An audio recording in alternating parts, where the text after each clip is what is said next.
So you've selected the type of campaign that you want to run. Now we come to this selection here, networks. So Google Search Network is the one that is automatically ticked because that is what we have selected. Now it gives you a box here which you can untick that says include search partners. Now what this means is that your ad will also show on websites that are within Google's search partner websites, okay? So one of these websites is Amazon. Okay, now Python is the course I am going to try and sell. And I put Python course in the search box up here.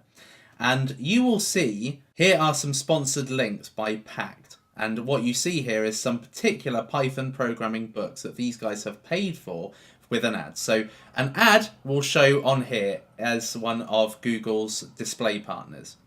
Then if you go down to the bottom here, you will also see some sponsored links here. There's 4. There's one, Learn Python Online, Python course, Python training, online Python courses.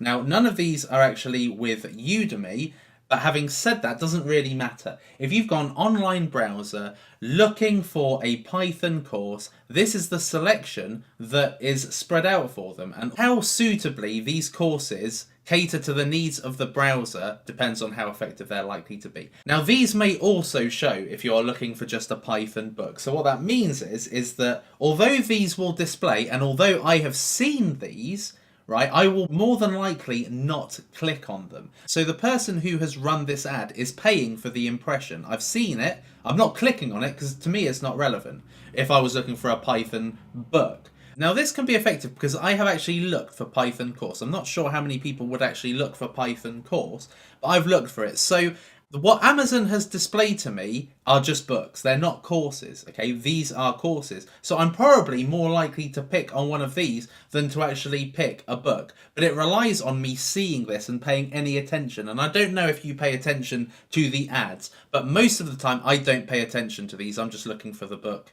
You know, so if somebody has scrolled all the way down to go to the next page, this is an impression. You've seen this now. So the person that has run the ad is paying for it. They're paying for the impression. Now you've not necessarily clicked, but they are paying for the impression. So if you've got a big budget, it certainly makes sense to actually include search partners. However, if you don't have a big budget, what you're potentially doing is spending a lot of money not only advertising on Google, but advertising on their search partners when they may not actually be too relevant for the browser in terms of what they're looking for.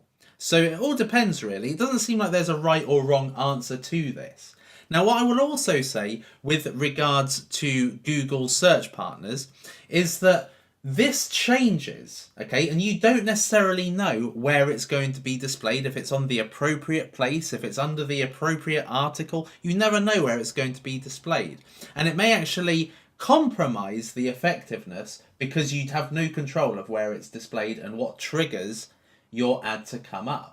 But I think what it mainly boils down to is budget. Do you have the budget to be able to advertise both on the Google Search Network and within the Google Search Partners? And if you get a high cost per impression, but not exactly many clicks or many conversions, is it worth it? It might be worth testing, and you can actually change it at any time anyway, or add it later. So for my personal preference, I am going to disclude it, but this is of course up to you. If you've got the budget for it, and if you want to be seen by more people, this is probably a better option to choose. So I hope this has helped, and I'll see you in the next lecture.